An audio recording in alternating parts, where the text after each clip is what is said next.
Hello, নমস্কার সবাইকে। আশা করছি সবাই অনেক ভালো আছেন। তো আরও একটা নতুন ভিডিওতে সবাইকে স্বাগত। আসলে আজকের এই ভিডিওটাতে আমি ভয়েস দিচ্ছি খুব দুঃখের সাথে।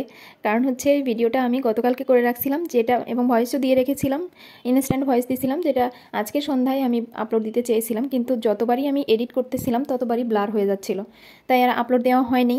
তাই এখনই ভাবলাম এটাকে ভয়েস দিয়ে রেডি করে রাখি, যেন কালকে এটা আপলোড দিতে পারি। তো এই তো রান্না করছিলাম, মাছটা ভেজে নিলাম। আসলে এই রান্নাটা আমি আমার হাজব্যান্ড গতকালকে যে রান্নাটা হয়েছিল, ফুলকপি তরকারিতে আমি ধনেপাতা অ্যাড করেছিলাম, সে ধনেপাতাটা খেতে পারতেছিল না। সে বলতেছিল যে কোথাও যেন একটা খারাপ লাগতেছে। তো এই জন্য এটা আবার রান্না সবই হয়ে গেছিলো, কিন্তু তারপরে আবার নতুন করে বেগুন দিয়ে এই ভেটকি মাছের মাথা, পার্শে মাছ এগুলো দিয়ে একটা পাতলা বেগুনের ঝোল করতেছিলাম। আসলে কি, বাচ্চা নিয়ে শহরে বাসা বাড়িতে একা হাতে বাচ্চা এবং ঘর বাহির সব সামলানো যে কতটা কঠিন, আমার মতো যারা ঘর বাহির এবং বাচ্চা সামলায় তারা বলতে পারবে এটা কত কঠিন। আসলে আজকে আমার বড়দি ভাইয়ের আমাদের বাসায় আসার কথা।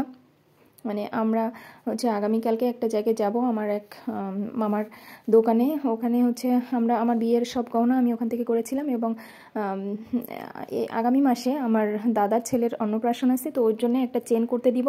এজন্য দিদিকে বলছিলাম যে আসতে, কারণ চেনের ডিজাইনটা কেমন হবে দুজনে দেখে দিলে ভালো হবে। আসলে একটা জিনিস, এই জিনিসগুলো যেহেতু এখন গোল্ডের ভরিও অনেক, আর এইটা তো সবসময় বানানো হয় না। আর সবার আমি চাই একটা জিনিস যেটাই করি না কেন সবার মতামত নিয়ে করতে, কারণ তাতে হয়তো এক চোখে দেখাটা কেমন হয়, কিন্তু সবাই মিলে দেখলে বা একটা সিদ্ধান্ত নিলে সেটা আর বেশি ভালো হয়। তো এই জন্য দিদিকে আসতে বলছিলাম।